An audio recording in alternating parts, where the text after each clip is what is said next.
It's not a priority right now. 5 words. That's what she said when I walked into her office for the third time in 6 weeks. The woman from HR didn't even lift her head. She kept writing something, pen moving in tiny circles, while I stood there explaining how my manager had been stealing my wages for 8 months. 47 hours one week, 52 the next, 54 the week after that. Every single hour beyond 40 went unpaid, because one morning I woke up and discovered I was suddenly salaried exempt, even though I was still doing the exact same job I'd done for 2 years. Nothing about my work changed, just the paycheck. "We'll look into it eventually," she said, voice flat. I stood there watching her write, feeling something inside me crack, not break, crack, like when you drop a glass and it doesn't shatter but you know it's already ruined. You just haven't touched it yet to find out how deep the damage goes. Before we continue further, thank you for being here. If this story sounds familiar, or if you've ever felt invisible at your own workplace, do me a favor and hit that subscribe button. Drop a comment below telling me what you would have done in my position. Your support means everything, and it keeps these stories coming. My name is Lorien, and I need you to understand something about me. I'm not the person who causes trouble. I'm the person who fixes things. I organize shipments. I track inventory numbers. I make sure products arrive where they're supposed to arrive, when they're supposed to arrive. I'm good at details. I notice when things don't add up. When a box says 60 units but contains 58, I catch it. When a delivery schedule shows Tuesday but the actual arrival was Wednesday, I document it. Details matter in my line of work. Details are everything. I started at this company 3 years before all of this happened. Entry level, hourly. Clocking in at 7 in the morning and clocking out at 4 in the afternoon, unless there was a big shipment. And then I'd stay late and get paid time and a half like everyone else. The work was straightforward and honest. I liked the simplicity of it. Count the products, verify the numbers, make sure the distribution centers got what they ordered. Go home, sleep, repeat. My manager's name was Bethany when I started. Nice woman. Retired after 30 years with the company. Gave me a coffee mug on my first day that said, "Counting on you," with a smiley face. She taught me the systems, showed me which suppliers were reliable and which ones always shorted their shipments by 2% and hoped nobody would notice. I noticed. When Bethany retired, they brought in someone new. Her name was Cecile, 31 years old, sharp suits, hair always pulled back so tight it looked painful. She'd worked at 3 other companies in 5 years, moving up each time. Everyone in management talked about how impressive she was, how ambitious, how she always exceeded her targets. What they meant was she knew how to make numbers look good on paper. Cecile smiled constantly, not the warm kind of smile that makes you feel welcome. The other kind, the kind that never quite reaches the rest of her face. Like she'd learned to smile from watching videos instead of actually feeling anything. She'd walk through the warehouse smiling at everyone, asking how we were doing, remembering names and birthdays, but her eyes were always doing something else, calculating, measuring, figuring out where she could trim costs. 6 months into her tenure, she called a department meeting. 10 of us gathered in the break room. She stood at the front with a presentation printed out on regular paper, because we didn't have a projector in that building. "I've been reviewing everyone's performance," she said, still smiling, "and I'm excited to announce some promotions." My name was on the list. Senior Inventory Coordinator, salaried position, $52,000 a year. After the meeting, I did the math. I'd been making $48,000 with regular overtime. 52 sounded like a raise until you realized I'd be working the same 50-hour weeks without the extra pay. That was $4,000 more per year for 10 extra hours every week. Roughly $7 per additional hour, less than what I made before. I went to Cecile's office the next day. I had some questions about the salary structure, I said. "Of course," she gestured to the chair across from her. "What's on your mind?" "The hourly breakdown seems lower than what I was earning before with overtime." "Well, you're salaried now. You're not paid by the hour anymore. You're paid for the value you bring." She leaned forward slightly. "This is a step up. More responsibility, more prestige. It shows I trust you with higher-level work." "What higher-level work?" "Strategic inventory management. You'll have more autonomy, more decision-making authority." I counted inventory. That's what I did. That's what I'd been doing. That's what I would continue doing. Nothing about the job description suggested anything strategic or autonomous. I organized boxes and verified numbers. Important work, but not managerial. Can I stay hourly? I asked. Her smile tightened. Lorien, I'm offering you growth here. Don't you want to advance in your career? The way she said it made me feel like I'd asked something ridiculous. Like I'd suggested we set the warehouse on fire instead of count the inventory. I felt my face get warm. I'll think about it. I felt my face get warm. You have until Friday, she said. I need to finalize the paperwork. I went home that night and sat at my kitchen table for 3 hours trying to decide if I was being ungrateful or smart. My apartment was small, 1 bedroom, 15-minute drive from work. I'd lived there for 4 years and never once been late on rent. The extra $4,000 per year would be nice, but losing overtime would cost more than I'd gain. Still, Cecile's words kept circling back. Career growth, advancement, trust. On Friday, I accepted the promotion. The first month, I worked 43 hours. Not terrible. The second month, 48. The third month, Cecile started scheduling weekend inventory counts. Mandatory. She'd send a message Friday afternoon saying we needed everyone in Saturday morning because a big shipment was coming Monday and we had to verify space availability. 6 hours on Saturday. No extra pay. You're salaried now, she said when I asked about compensation. This is part of the job. The fourth month, I worked 61 hours in 1 week. 61. I started tracking everything in a notebook I kept at home. Date. Hours worked. Tasks completed. I wrote down every conversation where Cecile implied I might lose my promotion if I didn't show up for weekend counts. Every time she mentioned how other people would love to have my position. Every time she reminded me how much she valued my commitment. I noticed something else during those months. 7 other people in our department had received the same promotion I did. All of us moved from hourly to salaried. All of us working 50, 60-hour weeks now without overtime pay. I started talking to them during breaks. Quiet conversations in the parking lot. Everyone had the same concerns. Everyone felt trapped in the same way. Nobody wanted to complain and risk losing their job. Then one day, someone from accounting mentioned that Cecile had received a huge bonus at the end of the fiscal year. Department costs had dropped by 38% under her management. 38%. I went home and did more math. If 7 people who used to make overtime were now working the same hours for straight salary, that was tens of thousands of dollars in saved labor costs. Money that didn't go to us. Money that went straight to the bottom line. Money that made Cecile look like a genius who knew how to run an efficient operation. That's when I understood. This wasn't about promoting us. This was about reclassifying us to avoid paying overtime. This was wage theft, with a fancy title attached. I spent 3 days reading the Fair Labor Standards Act, the exemption rules, the duties test. To be legally classified as exempt from overtime, you have to meet specific criteria. Your primary duty has to involve management, or you have to exercise discretion and independent judgment about significant business matters. I did none of that. I counted boxes.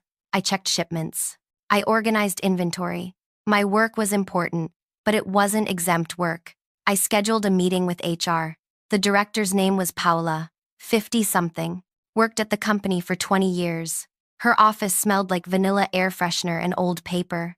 I explained the situation, politely, carefully. I didn't accuse anyone of anything. I just said I thought there might be a classification error. We'll look into it, Paula said. She wrote something down in a notepad.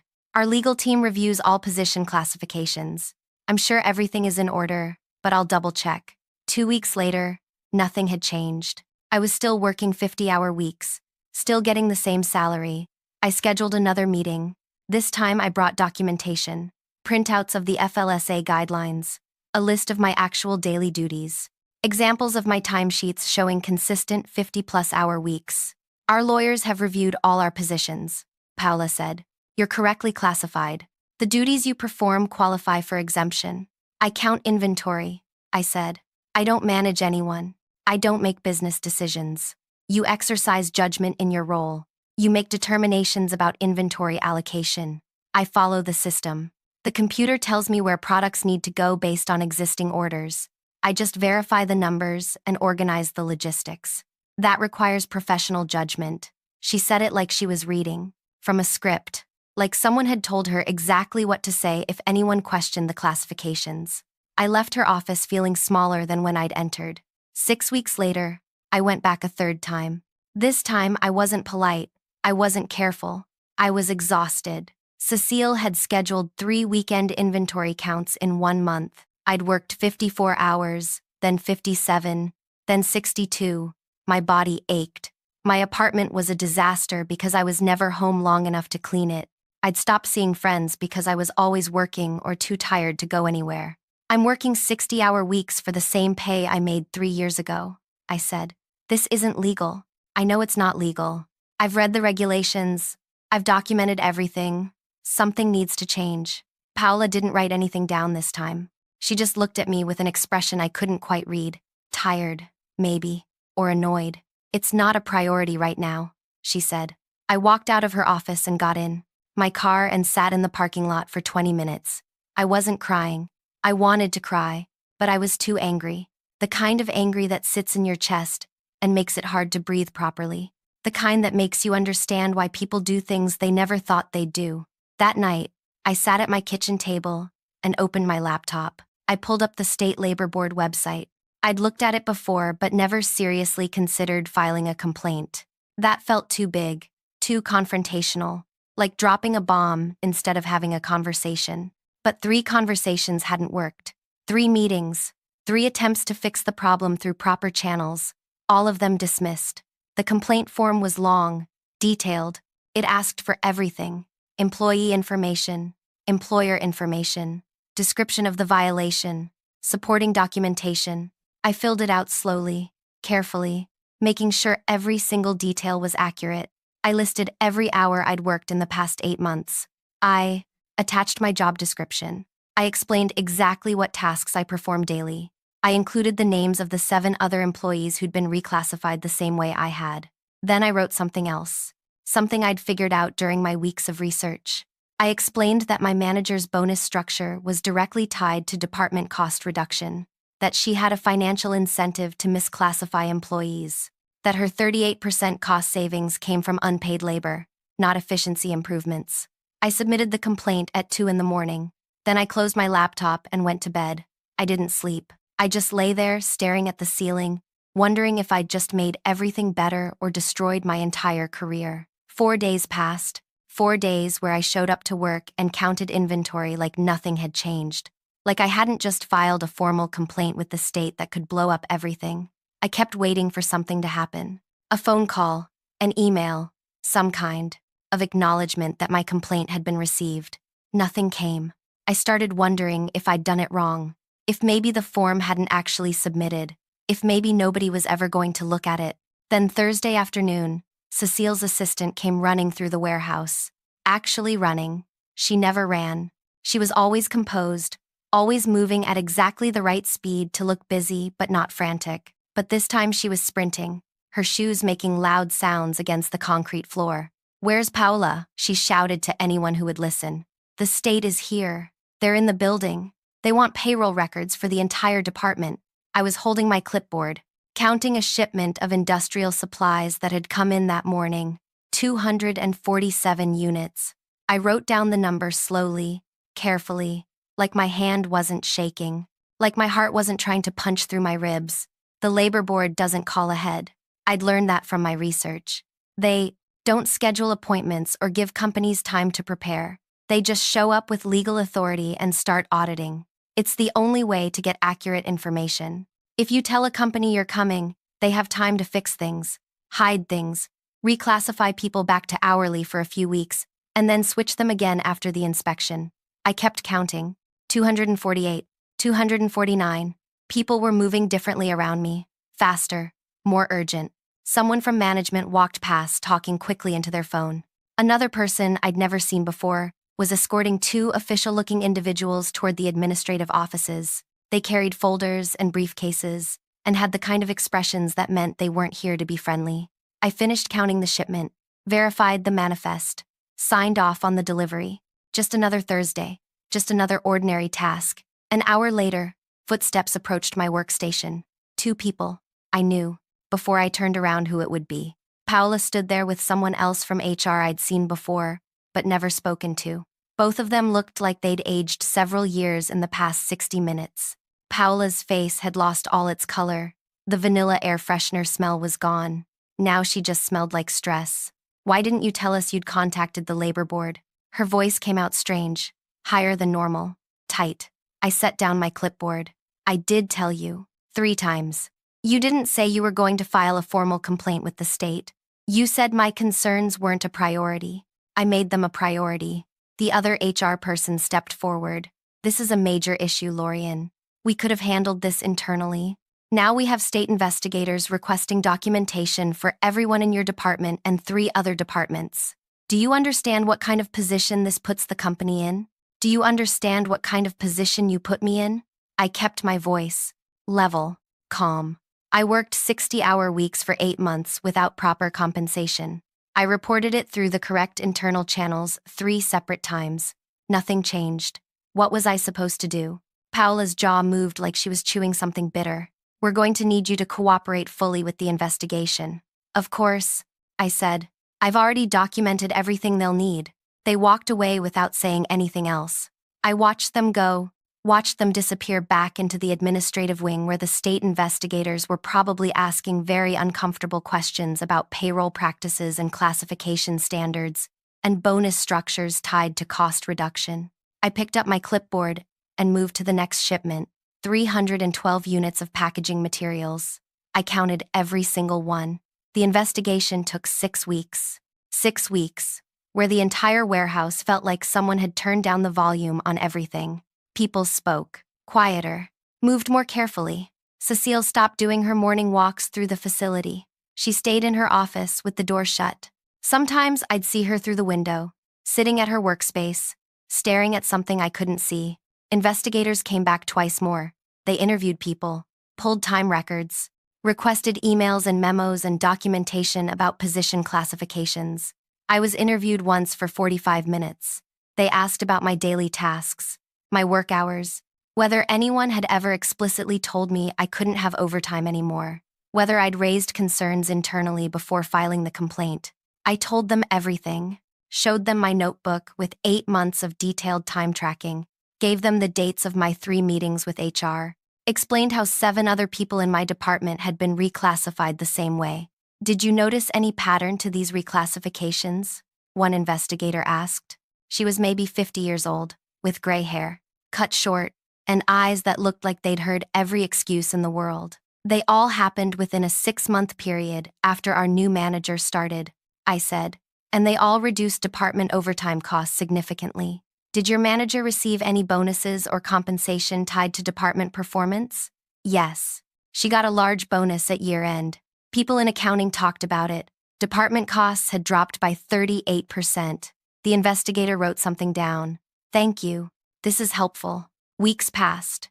I kept working, kept counting. The warehouse felt suspended in something heavy and waiting. Then one morning, 6 weeks and 2 days after the state investigators first showed up, an email went out to everyone in my department. "Meeting in the break room at 2 in the afternoon. Attendance mandatory." We gathered at the scheduled time, all 10 of us who'd been reclassified, plus several people from other departments I didn't know well. Management was there, HR was there, someone from the legal team was there wearing an expression that looked like physical pain. The legal person stood up first. "The State Labor Board has completed their investigation into classification practices. They've determined that certain positions were incorrectly classified as exempt from overtime. This affected multiple employees across several departments." My heart was beating so loud I worried everyone could hear it. "The company is required to pay back wages for all unpaid overtime worked during the period of misclassification. We're also implementing immediate corrective measures to ensure proper classification going forward." She sat down. Paola stood up. "You'll each receive individual notifications about your back pay calculations. The company takes these findings seriously. We're committed to compliance with all labor regulations." Nobody asked questions. Nobody said anything. We all just sat there absorbing what that meant. Back pay. They had to pay us what they'd stolen. The meeting ended. People filed out slowly, quietly. I went back to my workstation and tried to focus on inventory counts, but my hands wouldn't stop shaking. 2 days later, an envelope appeared on my workstation. Inside was a letter with numbers, calculations, hours worked, overtime owed. The total made my vision blur for a second. $18,400. That's what they'd stolen from me. Over 8 months. That's what they owed me now. But that wasn't the shocking part. The shocking part came 3 days after that. Cecile was gone. Just gone. Her office empty. Her nameplate removed. Someone mentioned she'd been terminated. Someone else said it was more than termination. The company was demanding she return bonuses. I didn't understand at first. Then someone from accounting explained it to me in the parking lot, speaking quietly like they were sharing classified information. The state investigator had noted something specific in their report. They documented that Cecile's bonus structure was directly connected to department cost savings achieved through misclassifications. The bonuses weren't just rewards for good management. They were financial benefits obtained through illegal labor practices. The company's legal team, trying to protect themselves from liability, had determined that those bonuses could be considered personal enrichment through wage theft. They'd calculated 3 years of bonuses, $127,000. They wanted it back, all of it. Cecile didn't have it. She'd bought a house 2 years ago, a nice house in a good neighborhood, made a down payment that drained most of her savings. She'd been counting on those annual bonuses continuing. She'd built her life around income that came from stolen wages. Now the company wanted their money back, the money they'd given her for stealing from us, and she had to pay it. There were lawyers involved, payment plans, arrangements that would take years to complete. I heard all this fourth-hand through workplace gossip that moved faster than any shipment I'd ever organized. I didn't know if all the details were accurate, but the core truth was undeniable. Cecile was gone. Her bonuses were being reclaimed. She was paying back money she'd already spent. The back paychecks arrived the following week, $18,400. I deposited it the same day. Stood at the bank, watching the teller process the check, watching the numbers appear in my account balance. Money I'd already earned months ago. Money that should have been mine all along. Management brought in someone new to replace Cecile. Her name was Tomasa, late 40s. Calm demeanor. First thing she did was call a department meeting. "I've reviewed all your positions," she said. "Effective immediately. Everyone who was classified as exempt is being reclassified as hourly. You'll track your time. You'll be paid for every hour you work. Overtime will be compensated at the proper rate." Someone asked if we'd still have the senior titles. "You can keep the titles if you want them," Tomasa said. "But titles don't matter as much as fair compensation. You do good work, you should be paid properly for it." That was it. Simple, direct. The way it should have been from the beginning. I went back to counting inventory, back to organizing shipments. But now, when I worked 50 hours, I got paid for 50 hours. When I worked 40, I got paid for 40. The system was simple again, honest again. Paula transferred to a different location 3 weeks later. I never saw her again. Someone told me she requested the transfer. Someone else said management had suggested it. Either way, she was gone. Cecile's office stayed empty for 2 months. They eventually converted it into a storage space for administrative supplies. Sometimes I walk past it and glance through the door. Boxes of paper, filing supplies, extra equipment. No person, no nameplate. Just empty space where someone used to sit and calculate how much money they could save by stealing from the people who worked for them. The other 18 employees who'd been misclassified got their back pay too. Amounts varied. Some had been reclassified longer than I had. Some worked more overtime. The total the company had to pay out was $340,000. $340,000 in stolen wages they had to return because one person finally stopped asking nicely and started demanding legally. I still work there, still count inventory, still organize shipments, still notice when numbers don't add up. My apartment is the same, my commute is the same, but something feels different now, lighter, like I'm not carrying something heavy that I didn't realize was weighing me down. People ask me sometimes if I was scared to file that complaint, if I worried about retaliation or losing my job. The answer is yes, I was terrified. But I was also tired of working 60 hours, and being paid for 40. Tired of asking for basic fairness and being dismissed. Tired of watching someone profit from my unpaid labor while telling me it wasn't a priority. Sometimes making something a priority means taking it out of someone else's hands and putting it in the hands of people who actually care about fixing it. Thank you for listening to my story. If you've ever felt like your concerns didn't matter, like your voice wasn't being heard, I hope this shows you that sometimes the system works, if you know which part of the system to use. Hit that like button if this resonated with you. Subscribe for more stories about people who refuse to stay silent. And comment below. Tell me about a time you had to fight for something you deserved. Your stories matter just as much as mine.